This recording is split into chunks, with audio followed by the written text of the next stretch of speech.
وصف تو را، توان وصف تو را زبان ندارد.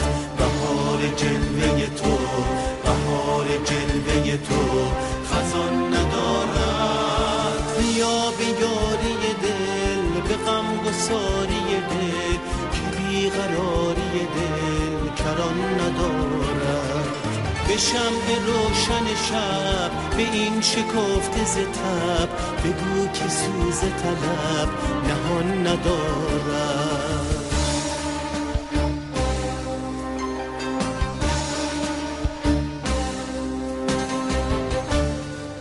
خوشا به آتش دل شرار بودن، به آسمان جنون ستاره بودن.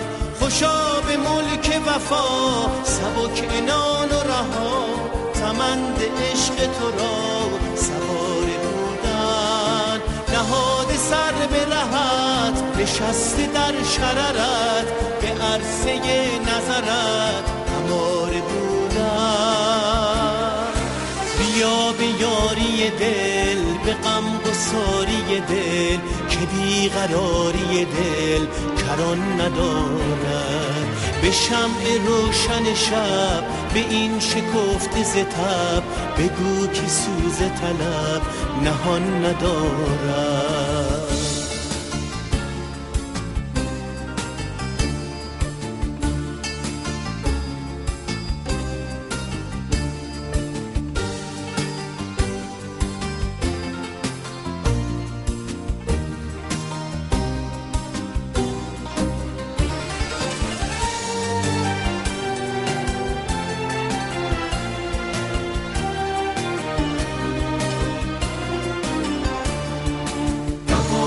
وصف تو را، توان وصف تو را زبان ندارد.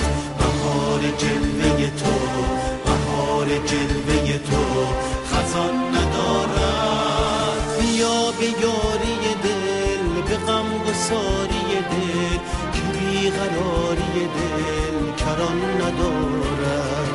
به شمع روشن شب، به این شکفته ز تب، بگو که سوز طلب نهان ندارد.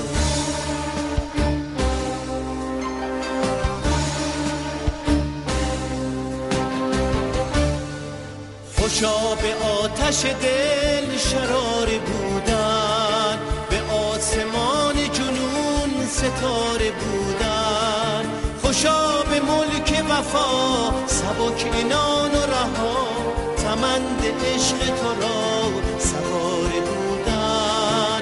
نهاد سر به رهت، نشسته در شررت، به عرصه نظرت هماره بودن. بیا به یاری دل، به غم گساری دل، که بیقراری دل کران ندارد. به شمع روشن شب، به این شکفته ز تب، بگو که سوز طلب نهان ندارد.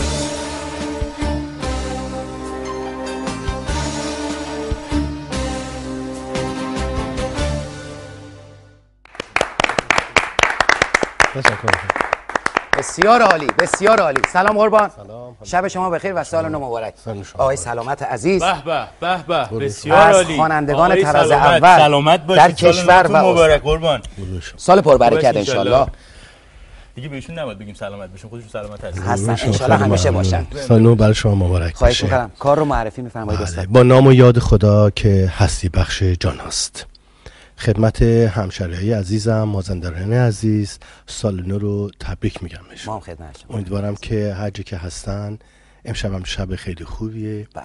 من که می اومدم برای استودیو بارون خیلی خوبی میومد که آرزوی خیلی از همشهری‌ها هست که بارون بباره. نرمی هم میزد. مازندرانی بهش چی میگن؟ به شوره؟ نه، شوره؟ زلفشه. زلفشه. آره. اینجا رو دیگه شدیم چی؟ 7-1. نه 7-1. من بلد بودم تو بلد. اگه زلفشه اینجوری کرده پس میخوام زلف کفن. میگم خدا به دست چه دیگه نه. آقای سلامت کجایین؟ خدمتتون کار معرفی کنیم. کار معرفی کنیم. بله خواهش می‌کنم. خدمتتون بهار بی‌خزان بود اسم این کار بود که از تولیدات مرکز موسیقی صدا سیما هست. درست. با شعری از آقای ساعد باقری، آهنگ و تنظیم از آقای شهرام رکویی. جا داره که یه تبریک خواهش می‌کنم. جا داره که یه تبریک دیگه هم بگیم برای اون دسته از همشهریایی که ایرانیایی که از شهرهای دیگه، استانهای دیگه آمدن به مازندران. بله. و اینجا رو انتخاب کردن. همیشه مازندران از لحاظ مهمان و برای عید همیشه مقام اول دوم داره. یعنی بین اول دوم خیلی با هم نزدیک هستن. تخمین زده میشه تقریبا 13 میلیون، حمید شوخی نیست، 13 میلیون نفر قرار تشریف بیارن. اینم به دلیل این هستش که مازندران مردمای مهمان نوازی داره. بله. ما خب مهمان نوازیم دیگه. چی میشه کرد؟ الهی شد. حالا بگید اهل کجایید؟ اولته یه چیزی خدمتتون عرض کنم که برای اینکه نگفتم، برای اینکه خب مازندرانی که میدونن من اهل کجام، برای اون دسته از کسایی که به مازندران میان بدونن که مازندران همه جاش مازندرانه، هیچ فرقی نمیکنه، همه همدل و یک دل هستن. برای همینه که فاصله شهرها خیلی به هم نزدیکه. بله. در تهران اگر مثلا بین شهر مثلا بابل و آمل ممکنه یه محله باشه، ولی اینجا چون فاصله ها خیلی به هم نزدیکه همه یک دل هستن. بله من اهل مازندران که هستم که یک، دو اهل بابل هستم. یعنی بابل به دنیا آمدم. بسیار عالی، باعث افتخار. سال نو مبارک. گفتین تهران، اسم برنامه ما چیه؟ بهارون. احسن، بسیار بسیار عالی. در خلال اجرای برنامه بازم از صدای بسیار گرم و دلنشین استاد سلامت من می‌خواستم قالی کرمون بیارم، گفتن که دم دست نیست. ماشاءالله ماشاءالله. حالا تو قسمت بعدی می‌خوایم ببینیم که سن آقای سلامت چنده که اینقدر صحیح و سلامت و چهار ستون بدن سالم با این صدای گرم ان شاءالله همیشه جوان بمانید. موافق هستین که بوری متفاهمانه شیم چه خبره یا بخش بعدی ره؟ ای گفتی چی؟ آفرین. منم الان خواستم عرض کنم که گزارش نیه. نه پیربط مثال هسته. نزدیک شدی؟ ایدی گردش. آفرین، دست بزنید. خواهش ایدی گردش با اجرای رضا پهلوان. رضا پهلوان عزیز.